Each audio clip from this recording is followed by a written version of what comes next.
Om Shanti. Good morning. बाबा की वो बात जो बाबा ने कहा, बच्चे मुझे ऐसे बच्चों की तलाश है। समझ गए होंगे क्योंकि मुरली रोज सुनते हैं। मुरली का राज किस तरफ इशारा कर रहा है? बाबा की भावनाओं को प्रकट करता है ये मुरली के महावाक्यों का निचोड़। बाबा को समझना एक बात, बाबा के दिल की भावनाओं को समझना ये महान महान सौभाग्यशाली आत्माओं की निशानी है। दुनिया नाराज हो तो हो, लेकिन मुझे तो अपने मीठे बाबा की भावनाओं को पढ़कर उम्मीदों पर खरा उतरना है, ऐसा संकल्प करें। आज आप सभी को पता ही है 24 जून अर्थात हमारी इस ईश्वरीय विश्वविद्यालय की प्रथम मुख्य प्रशासिका कहें, मातेश्वरी जगदम्बा सरस्वती न जाने कितनी उपाधियों से जिनको ईश्वरीय सत्ता ने नवाजा, उनकी पुण्यतिथि है। स्मृति दिवस पर हम सिर्फ पुष्प चढ़ाकर ही पूरा ना कर लें, अपने हृदय को संतुष्ट ना कर लें, बल्कि उस दिव्य अलौकिक आभा से संपन्न आत्मा की जो विशेषताएं थीं, उनको अपने मानस पटल पर अर्थात स्मृतियों में लाकर हम अपने जीवन को हीरे हीरे तुल्य बनाने का संकल्प लें। मैं ऐसा समझता हूँ यही सच्ची सच्ची श्रद्धांजलि और पुष्पांजलि होगी। आइए आज के महावाक्यों का सार। आज के महावाक्य हमारी मातेश्वरी जगदम्बा जी के मुखारविंद से निकले हुए ईश्वरीय ज्ञान का सार ही है। जैसे हमारी दादियों की क्लासेस होती है, वरिष्ठ भाइयों की क्लासेस होती है, सेम इसी तरीके से मातेश्वरी जगदम्बा सरस्वती मीठी मैया मम्मा ब्राह्मण परिवार की सिरमौर, सर्व के हृदय पर राज्य करने वाली महाराजन संगम की। तो बाबा मुरली चलाते थे, उसके बाद मम्मा उसका अर्थ करके सभी को समझाती थी। हमारी मातेश्वरी मम्मा के बारे में बहुत सारी बातें हैं जिनको आप सब हम नित्य प्रतिदिन सुनते ही रहते हैं।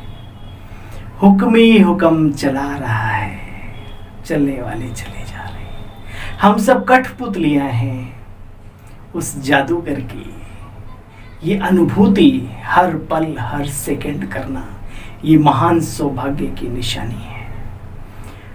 बाबा हमारा सब कुछ है, सब कुछ दुख हरता, सुख करता, स्वामी, साजन, सतगुरु, दोस्त, सब कुछ, सखा, बंधु, पिया, पीयू, सब कुछ। ये अनुभूति हमारी मम्मा ने बाबा के साथ की।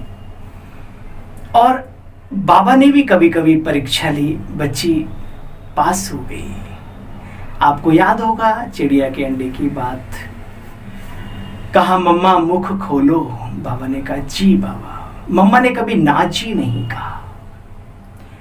जैसे ही मम्मा ने मुंह खोला, बाबा ने ऐसे अंडा किया और फिर बाहर। बाबा खिला थोड़ी सकता है।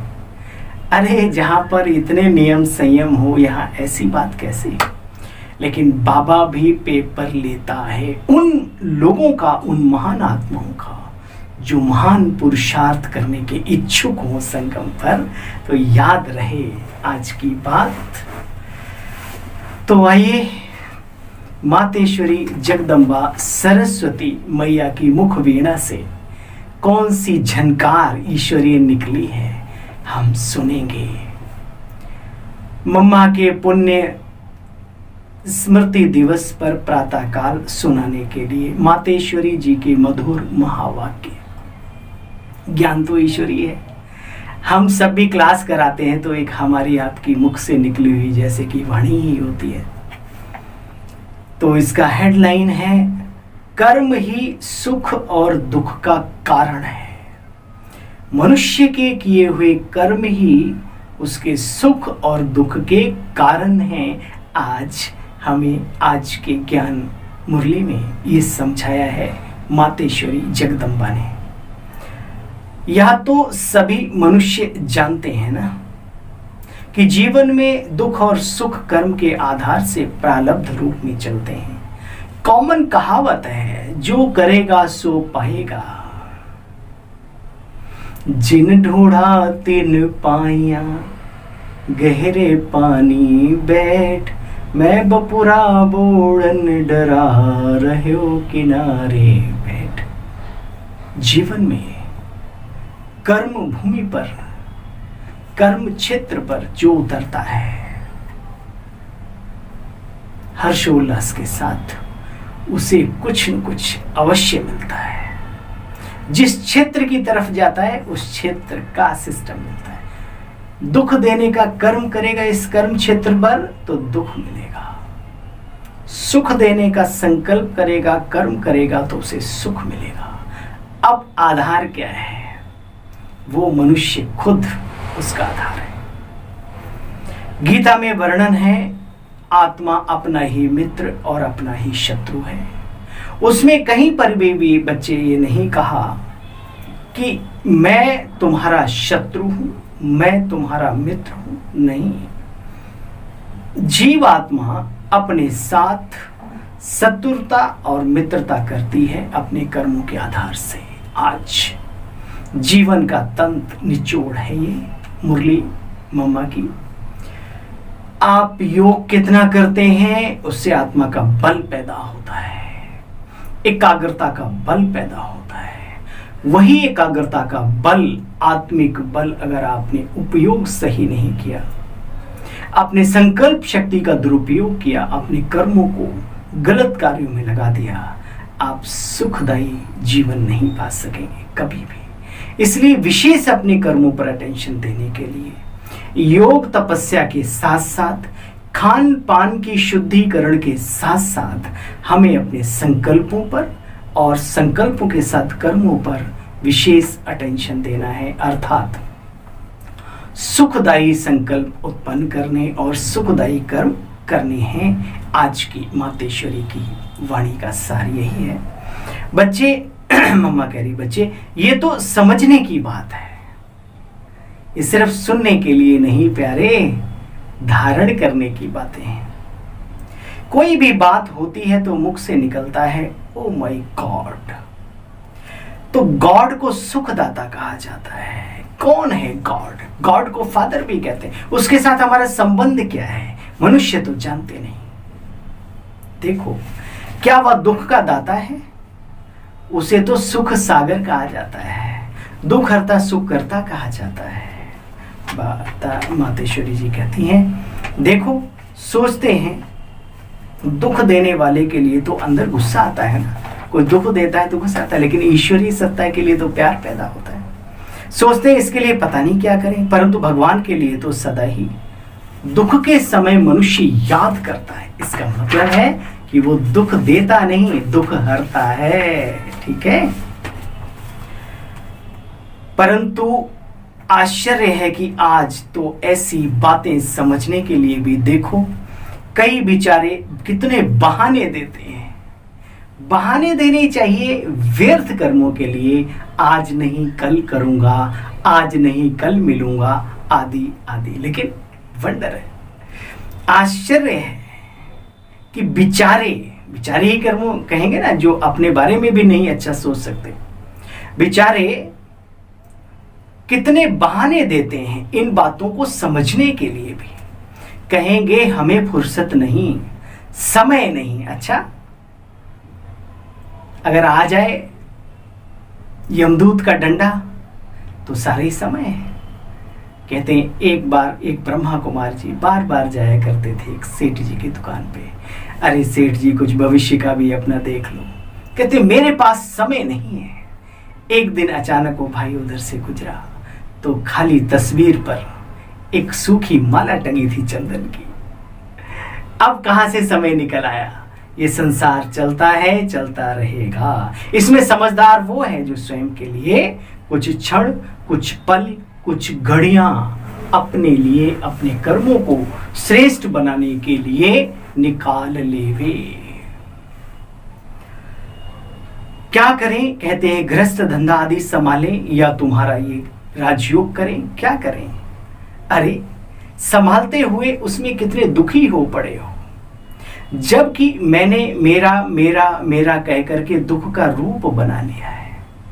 तो बाबा सिखाते हैं, मातेश्वरी सिखा रही है, यहाँ की बातों को समझकर तेरा तुझको अर्पण क्या लागे मेरा।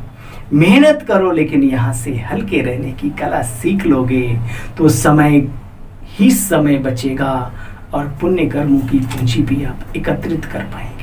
थकान भी महसूस होगी नहीं खूब सारी मेहनत करने के बाद। इसी जानकारी के लिए यहाँ समझाया जाता है, बताया जाता है, हे आत्मन जिन चीजों को तुमने मेरी मेरी मेरी समझा है यही दुख का कारण है। दुख मिटाने का इलाज क्या है? आओ मेरे मीठे बहनों भाइयों, ये जानना बड़ा आवश्यक है। तो आइए प्रजापिता ब्रह्मा कुमारी ईश्वरी विश्वविद्यालय की किसी भी शाखा पर आप सभी बहन भाइयों का सब परिवार सहित स्वागत है, अभिनंदन है। देखो ये बातें जानना कितना आवश्यक है।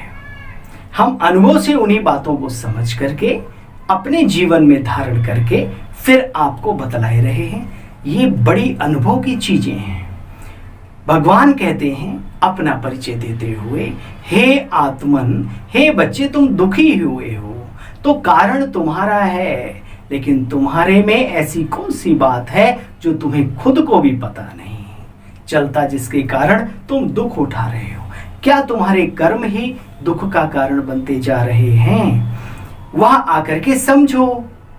हम इतनी ऑफर करते हैं पर अहो मम माया आत्माओं को छोड़ती नहीं। एकदम जैसे नाक से पकड़ कर बैठी है, सांस ही बंद तो जिंदगी की सारी आस ही बंद। भगवान कहते मैं तुम्हारे सभी दुख हरने और सुख देने का रास्ता बताने आया हूं, लेकिन उसके लिए तुम्हें ऐसे कर्म करना सिखाऊंगा जिससे तुम्हारे दुख नष्ट हो जाएं और सुख के पुण्य कर्मों की पूंजी जमा हो जाए। जानते हो दुख का कारण है 5 विकार, जिसको माया कहा जाता है। विकार कोई शरीर नहीं, संसार विकार नहीं, धन संपत्ति कोई माया नहीं, कोई विकार नहीं। देखिए रावण की लंका भी सोने की थी और श्री कृष्ण जी की द्वारिका भी। उपयोग कहाँ कौन कैसे कर रहा है अपनी शक्तियों को? एक देवता और एक दानव कहला रहा है। तो विकार अलग चीज है जो तुम्हारे जीवन में दुख का कारण बन गई है। काम, क्रोध, लोभ, मोह, ईर्ष्या, द्वेष, नफरत, वैर भावना आदि आदि आदि। यहाँ की ये सारी बातें समझने की हैं। अच्छा इसके लिए थोड़ा टाइम तो देना पड़ेगा। ये सब कुछ फ्री में चाहिए, समय तो देना ही है ना अपने जीवन में अच्छा समय लाने के लिए। इसके लिए कहते हैं बार बार आओ मीठे बहनों और भाइयों, कुछ तो समझो। कई कह देते हैं ये तो बूढ़ों का काम है। अरे क्या जीवन बनाना ये बूढ़ों का काम है? बूढ़ा होकर के अपना जीवन बनाएगा? ये बातें तो शुभारंभ में ही जीवन के सबको पता होनी चाहिए, ताकि जीवन में अच्छे संस्कार आए, अच्छे संबंध बने रहें। जीवन की ऊंचाइयों को छूने के साथ साथ लोगों की दिलों की गहराइयों को नापने की ताकत हो और हृदय पर राज्य करने की भी आदतें पैदा हों। ऐसे संकल्प बचपन से आएंगे तो होगा। अंत में तो आप जानते हैं, आंखें 4 और टांगे 3 हो जाती हैं। मुख से राम राम भी निकलता नहीं, राम कहो तो लाम निकलता है। तब आप क्या कर पाएंगे? और जीवन भर, देखिए ये क्या समझ आ रही, जीवन भर आप बुरे कर्मों की रस्सी बांधते रहे, वो अंत में आप सोचो टूट जाएगी। अरे 2-4 धागे तो आसान थे शुरू में तोड़ना, ये तो रस्सियां बना रहे हो। ये समझदारी नहीं है। खिला हुआ फूल चढ़ाया जाता है देवताओं पे, ईश्वरीय आराधना में, ईश्वरीय पूजा पाठ में, मुरझाया हुआ नहीं चढ़ाया जाता। विचार करो, ये जीवन में जब जागो तभी सवेरा है। बुढ़ापे का इंतजार ना करो प्यारे बहनों और भाइयों। आज मातेश्वरी मम्मा की वाणी से हमें सीखने को मिल रहा है। अच्छा, भगवान जो सबका बाप है, उस पर हमारा सबका हक है, उसको समझना भी है, वो उससे हक लेना भी है। खाली ऐसे थोड़े ही उनको बाप गॉड फादर कहते रहो, परम पिता कह तो रहे हो, लेकिन उस पिता से मिलता क्या है ये भी तो जानो। देखो, कोटों में कोई जागते हैं, आगे भी ऐसे हुआ था। तब तो भगवान ने खुद कहा, हे आत्मन, हे अर्जुन, जब मैं गीता ज्ञान एक साधारण ब्राह्मण तन में प्रविष्ट होकर देता हूं, कुछ मूढ़मती लोग मनुष्य मुझे न पहचानने के कारण मेरी ग्लानि भी करते हैं। मुझे कौन पहचानता है? कोटों में कोई और कोई में भी कोई विरला जानता भी है, पहचानता भी है और मेरी श्रीमत पर पूर्ण रूपेण चलता भी है। कोटों में कोई, विचार करो, कोटों में कोई मुझे जानते हैं। तो यहां आकर के इस चीज को समझ के और कुछ धारण करने की बातें करो। एक ही दिन में ये सब बातें समझाने में तो नहीं आ सकती। तो क्या है, 7 डेज का कोर्स बना हुआ है, आधा घंटा पर डे, चाहे सुबह चाहे शाम, जो टाइम आपके पास अवेलेबल हो। आजकल तो गूगल पे सर्च मारो, ब्रह्मा कुमारी का राजयोगा मेडिटेशन क्या है, तो वहां से सीख सकते हो। लेकिन वो वातावरण, वो आत्माओं की आत्मीयता, वो प्यार स्नेह भरी दृष्टि, वो सब उस पे अवेलेबल नहीं है मोबाइल पे, ये जरूर याद रखना। अच्छा, मीठे मीठे बच्चों प्रति याद प्यार और नमस्ते। मीठे मीठे बाबा और प्यारी प्यारी मम्मा, मीठी मीठी आपको, हम सब रूहानी बच्चों की याद प्यार और नमस्ते नमस्ते नमस्ते। आज का वरदान, अपने पूज्य स्वरूप की स्मृति से सदा रूहानी नशे में रहने वाले जीवन मुक्त भव। ब्राह्मण जीवन का मजा जीवन मुक्त स्थिति में है। जिन्हें अपने पूज्य स्वरूप की सदा स्मृति रहती है, उनकी आंख सिवाय पाप की ओर कहीं डूब नहीं सकती। ईंट पत्थर या गोरी चमड़ियों में कभी बुद्धि नहीं जाती, क्योंकि जिन्हें अपने पूज्य स्वरूप की स्मृति रहती है, उनकी आंख सिवाय पाप के और कहां डूब नहीं सकती। पूज्य आत्माओं के आगे स्वयं सब व्यक्ति और वैभव खुद ही झुकते हैं। आप काबिल तो बने। बाबा हमेशा कहते थे, बच्चे हाथ ऐसे नहीं, ऐसे मांगने से मरना वाला। संसार जो चला रहा हो, अपने बच्चों को भूखा रहने देगा? सोच कर सोचो, फिर इस जीवन को चुनो और जीवन में खुद भी आगे बढ़ो, औरों को भी आगे बढ़ाओ, संपूर्ण निश्चय बुद्धि के साथ। बाबा कहते वरदान में, पूज्य आत्माओं के आगे स्वयं हर व्यक्ति और वैभव झुकते हैं। पूज्य किसी के पीछे आकर्षित नहीं होते। देह संबंध पदार्थ व संस्कारों में भी उनके मन बुद्धि का झुकाव नहीं रहता।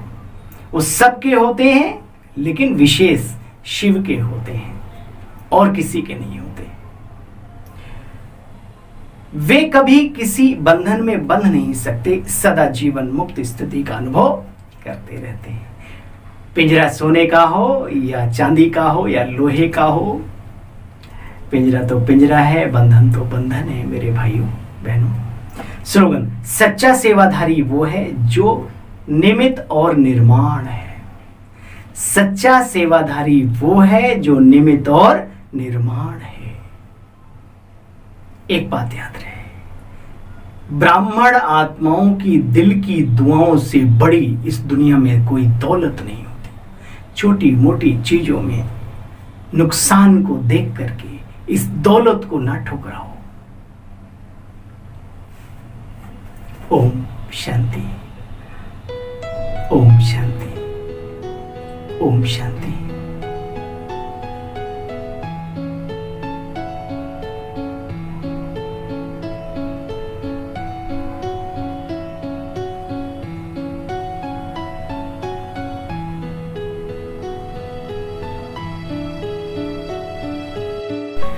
चैनल को सब्सक्राइब करने के लिए, वीडियो को शेयर करने के लिए आप सभी का बहुत बहुत धन्यवाद। ओम शांति।